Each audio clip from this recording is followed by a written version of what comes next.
Ça m'a assez touchée que c'est le témoignage de ces deux filles en disant voilà, nos professeurs nous interdisent, on est en petit groupe, là, et on parle en sourdine pour éviter un éventuel, des éventuels accrochages entre camarades.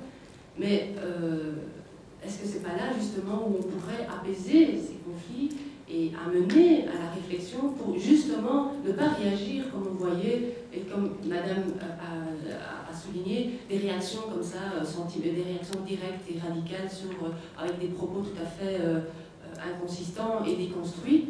Donc c'est bien dès le jeune âge, donc avec des enfants qui se sentent concernés, touchés en voyant ce qui se passe dans les médias, à travers la télévision, qu'à l'école on pourrait justement apaiser toutes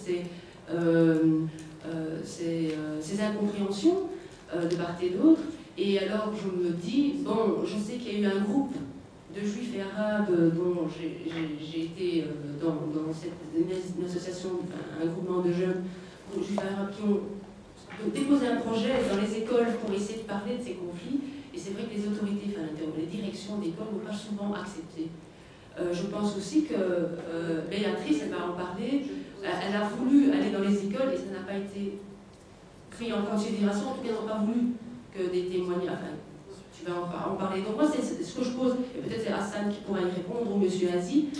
Quel serait, justement, en tant que chercheur, comment pourrait-on amener, justement, les chefs d'établissement et les professeurs à être conscients, et comment pourrait-on arriver à ce qu'on puisse en parler de manière à, justement, apaiser et donner une information objective par rapport à ces conflits qui sont tout à fait légitimes. Dans ce propos, dire qu'on a tenté à plusieurs reprises de faire des tournages dans les écoles, que ce soit des écoles avec des filles de 18 ans, donc il n'y avait plus besoin d'autorisation parentale, aussi bien qu'avec des plus jeunes. On nous a dit que c'était très intéressant pour l'école, pour la classe, pour les jeunes, etc. Et puis rien ne se concrétisait, ou il y avait eu du tournage, il y avait un problème. Et ça s'est passé à plusieurs reprises, ce qui confirmait bien le fait que la jeune fille disait que c'était un sujet tabou dans les écoles. C'était toutes les écoles communales. Ils ont peur, c'est la peur. C'est pas la peur en fait, c'est autre chose. Les instituteurs, je veux dire, moi j'enseigne dans une faculté qui s'appelle Sciences psychologiques et de l'éducation. J'étais à un moment donné doyen de cette faculté et on forme les instituteurs et les professeurs des écoles secondaires en tous les cas. C'est là où le risque de trouble peut arriver lorsqu'on parle politique. Ces instituteurs ont déjà beaucoup de problèmes à gérer et à peine ils arrivent à gérer. Ils ne sont pas formés pour gérer les conflits, et surtout des conflits chauds, des conflits qui mobilisent des identités et des identités qui sont pleines d'énergie et chez les adolescents, parce que n'oubliez pas qu'on parle des adolescents. L'adolescence déjà est un âge très particulier où il y a déjà une crise identitaire et il y a plein d'énergie qui essaie de trouver une piste de sortie et les profs de ces écoles, moi je le dis franchement, parfois j'ai pitié parce que ils ont un dilemme, ils doivent enseigner et en même temps gérer les boules d'énergie qui sont devant eux.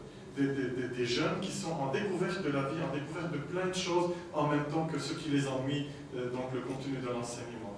Donc venir leur dire, je suis sûr que certaines écoles essayent, mais en tous les cas, pour le conflit belge, ils essayent, parce que là, ils ont modifié beaucoup de choses dans l'enseignement de l'histoire belge pour essayer d'améliorer les stéréotypes et des trucs comme ça.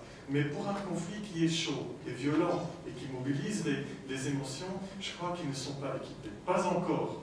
D'ailleurs, on ne les forme pas pour cela. Donc je serais vraiment étonné si les profs vont accepter de gérer quelque chose pour lequel ils ne sont pas équipés et qui risquent de ne plus être contrôlables. On ne sait jamais. Donc moi je serais très prudent. Je partage votre idéal, mais je connais aussi la situation réelle des classes où il faut gérer parfois plein de conflits interpersonnels, des rivalités, des délinquances, etc. Et donc ajouter à cela un conflit qui a une source politique, je trouve que Il faut le faire, il faut reformer tous nos enseignants. Quand il y a eu le 11 septembre, et ça a été dit, il y a eu dans les classes discussion par rapport à un traumatisme. En fait, les enfants avaient vu ça, se posaient des questions, et là il y a eu des débats et des discussions au sein des écoles, dans les classes.